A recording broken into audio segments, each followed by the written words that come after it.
Depuis ce mardi à Tawa de la caravane de sensibilisation, d'information et de mobilisation des ressources, une initiative citoyenne qui s'inscrit pleinement dans la dynamique de la refondation nationale engagée par les autorités du Conseil national pour la sauvegarde de la patrie et portée au niveau local par la ville de Tawa sous la conduite de l'administrateur délégué M. Sahabi Moussa. À travers cette caravane, les autorités entendent renforcer l'esprit de civisme, de responsabilité et de patriotisme, piliers essentiels de la refondation nationale, notamment par le paiement de la taxe de voirie, la cotisation mensuelle de 100 francs au profit du Fonds de solidarité pour la sauvegarde de la patrie, la mise en place de comités de collecte de fonds, ainsi que la mobilisation permanente des populations afin que chaque citoyen demeure apte à répondre à l'appel de l'État pour la défense de la patrie.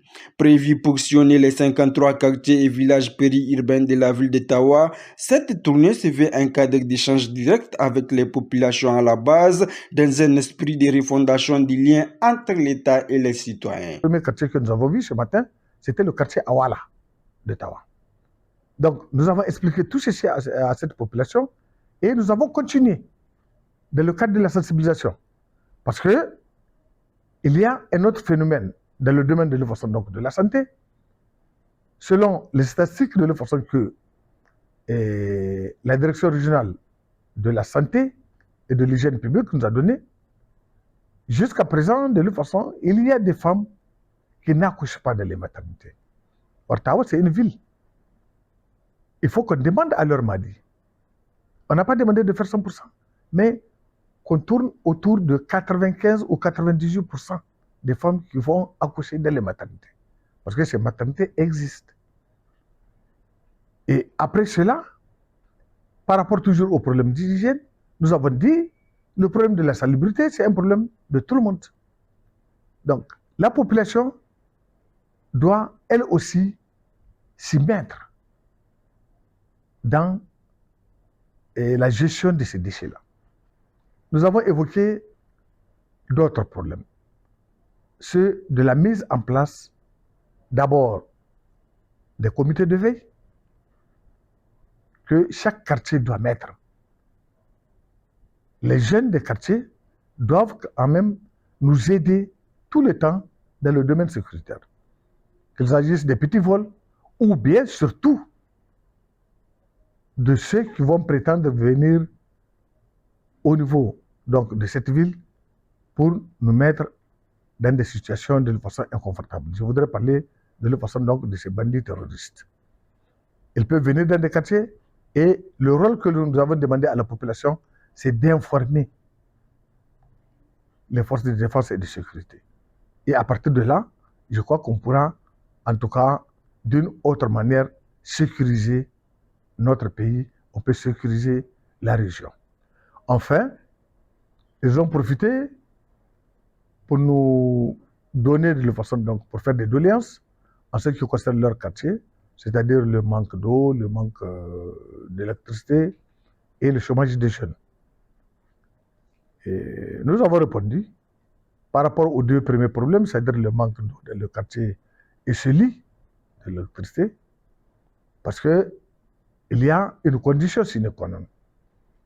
Il faut payer les impôts et la ville va voir dans quelles conditions elle peut les accompagner de l'extension en ce qui concerne l'eau et l'électricité. Maintenant, quand il s'agit du dernier point, effectivement, nous avons fait comprendre à ces jeunes que tout le monde ne peut pas être recruté par l'État.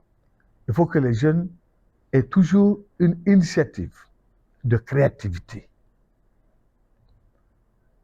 Et à ce point, nous leur avons dit de la façon que nous attendons, effectivement, parce que nous avons un projet agripreneuriat avec le ministère du Commerce. Si ce projet voit le jour, effectivement, on peut réserver au moins un boulot, une activité à ces jeunes où à peu près 1500 jeunes seront occupés de l'agripreneuriat. Donc si on arrive à le faire, effectivement, ça fera encore une autre bouffée d'oxygène. La première étape de cette caravane s'est tenue dans le quartier Awala, où plusieurs interventions ont marqué la rencontre conformément au point inscrit à l'ordre du jour. Le chef de canton de Tawa a salué cette initiative qu'il a qualifiée de salutaire dans le contexte actuel de la refondation avant de lancer un appel à l'endroit des populations du quartier Awala pour une adhésion massive et responsable, condition essentielle pour l'atteinte des objectifs poursuivis. Pour sa part, la présidente du noyau régional du FSSP a exprimé sa satisfaction face à la mobilisation des populations, soulignant que cet engagement citoyen traduit l'appropriation des idéaux de la refondation nationale à la base, avec une contribution financière de 66 750 mobilisée au profit du FSSP.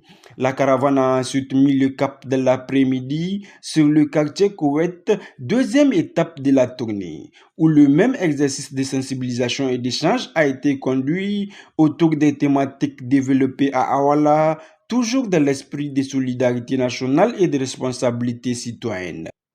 À l'issue des débats, les participants ont procédé à une collecte mobilisant la somme de 26 125 francs. Soulignons que cette caravane va se poursuivre dans les prochains jours à travers l'ensemble des quartiers et villages périurbains de la ville d'Ottawa, avec pour objectif de consolider la refondation nationale à la base à travers l'engagement citoyen et le patriotisme actif.